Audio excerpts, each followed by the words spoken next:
ما لا تصدقونه ستجدونه في وعدة سيدي الناصر بالأغواط. الو، فوتي لي سيدي بالقاسم. مشعوذون يتصلون بالأرواح الشريرة على الهواء مباشرة.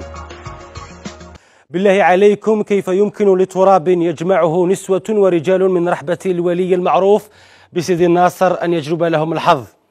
بالله عليكم، كيف يستطيع شيخ أن يتصل بسيدي بالقاسم أمام الناس ويصدقونه؟ يرفع ورقة ويقول: ألو ألو سيدي بالقاسم، هطلق الجنية. لا شيخ الرميتي.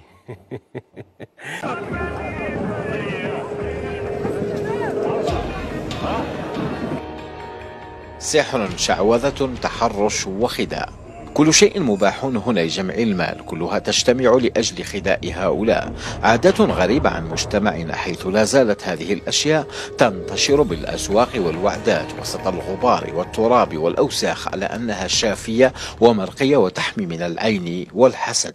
هذا بخور مرقي يصلح للشياطنة. الجن كنقول شياطنة هم الجنون معنا، يتبخر في الدار. وهناك من يقوم بجمع الأطربة من أمكنة متنوعة للتبرك بها على قناعة أنها تجلب له الحظ.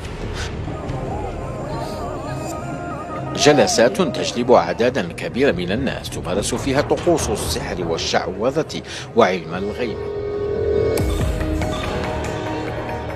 احنا نشوفوا برهان، نشوفوا عناية، نشوفوا حساب عندنا. هاو من جملة القاشي قاعدة تقع. والغريب أن بعض الأولياء يأتون بفتياتهم المراهقات للمشعوذ لعلاجها من المس أو طرد عقدة النحس التي تلاحقها لطلب يدها للزواج، فيتلمس جسدها أمام الملأ ويتحرش بها ويتمتم في أذنها مقابل مبالغ مالية كبيرة يجمعها في لحظات قليلة.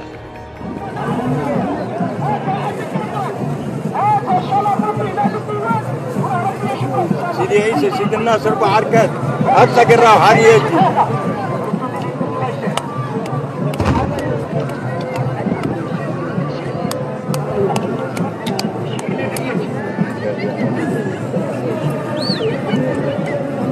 رقص ومجون وجنون، هنا يختلط الحابل بالنابل في الخلاء وسط جموع غافرة من الوافدين إلى الزيارة.